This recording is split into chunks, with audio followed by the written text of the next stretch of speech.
भाई jujutsu Kaisen का anime और मांगा दोनों ही बॉम्ब फोड़ रहे हैं। जहाँ जेजेके सीजन 3 में माकी को पूरा जेनिन क्लैन खत्म करते हुए दिखाया गया, वही जेजेके का स्पिन ऑफ मांगा जेजेके मॉड्यूलो में यूजी का रिटर्न दिखाया गया। और भाई आते ही जिस लेवल का ऑरा फार्मिंग यूजी ने किया ना, एकदम नेक्स्ट लेवल मूवमेंट था।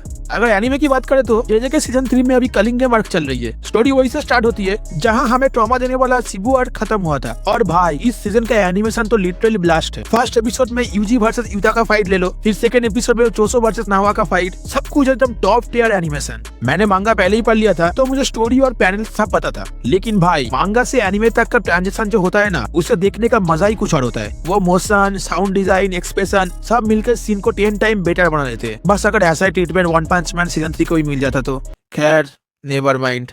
जेजेके सीजन 3 जब अपने फुल पीक पे था तब आता है वो मोमेंट जिसका हर जेजेके फैन वेट कर रहा था, माकी वर्सेस एंटायर जेनिन क्लैन। और भाई ये फाइट इतना ब्रूटल, ब्लडी और रॉ थी ना कि वर्ड्स ही कम पड़ जाते हैं। एक के बाद एक जेनिन क्लैन के मेंबर आते और माकी सबकी बूंद फाड़ देती है। एक पैनल में माकी अकेले खड़ी होती है और चारों तरफ जेनिन क्लैन के लोगों का ब्लड। उस मोमेंट पे जो फीलिंग आती है ना, बिल्कुल वही जो तोजी को देख के आती थी। जैसे तोजी जब किसी के सामने आता था उसकी प्रेजेंस से लोगों की फट के हाथ में आ जाती थी, वैसे ही अब माकी का सेम हो रहा है। जेनिन क्लैन के हायर अप्स का बिल्डअप तो बहुत स्ट्रॉन्ग दिया गया था, लेकिन भाई माकी उनका जो हाल करती है ना, स्ट्रेट अप मैसेकर। एक सीन है जिसे माकी एक हायर अप्स के बंदे का कटा हुआ सर हाथ में लेके आता है। भाई वो मूवमेंट कितना बैडस लगता है यार। पता नहीं क्यों ये सब देख के मुझे हिताची की याद आ गई। उसने भी अपनी पूरी क्लैन खत्म कर दी थी और यहाँ माकी ने भी वही किया। मेगोमी को छोड़ के पूरा जेनिन क्लैन का नामो निशान मिटा दिया गया। ओवरऑल भाई जेजेके सीजन 3 एब्सोल्यूट सिनेमा। अब आते हैं जेजेके का स्पिन ऑफ मांगा जेजेके मॉड्यूलो पे या फिर मॉड्यूलो जो भी हो। पिछले वीडियो में मैंने ऑलरेडी बात की थी कि इस मांगा में स्टोरी चल रही है ह्यूमंस वर्सेस एलियंस की। और भाई जब फाइट के बीच में जनरल मोहरागा की एंट्री हुई थी ना, तब तो सबके दिमाग ही हिल गए थे। ऊपर से एलियन साइड का सबसे पावरफुल वॉरियर डाबूडा, जिसको लोग सुकुना से भी बड़ा ट्रेड बोल रहे थे।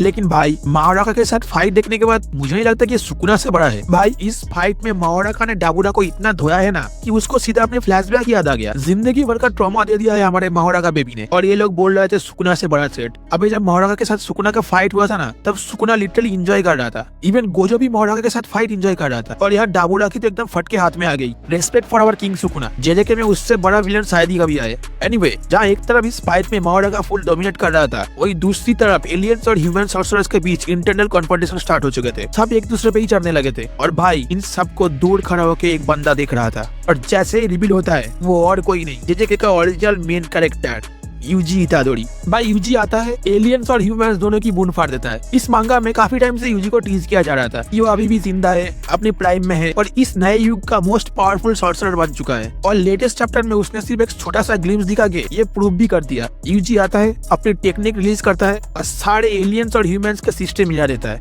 भाई क्या ही ऑरा फार्मिंग किया है यूजी ने। अब नेक्स्ट चैप्टर में शायद हम यूजी वर्सेस डाबूडा को देखने वाले हैं। एंड भाई सिर्फ सोच के ही गूज़बम्प आ रहे हैं। तो हाँ, जेजेके का मांगा हो या एनीमे, दोनों ही अपने एब्सोल्यूट पीक पे चल रहे हैं। तो भाई ये था जुजुत्सु काइसेन का करंट मैडनेस। और अगर ये सिर्फ बिगिनिंग है तो आगे जो आने वाला है उसके लिए सिर्फ देखना नहीं, हिम्मत भी चाहिए। मैं मिलता हूँ नेक्स्ट वीडियो में। Till then bye bye and stay hyped.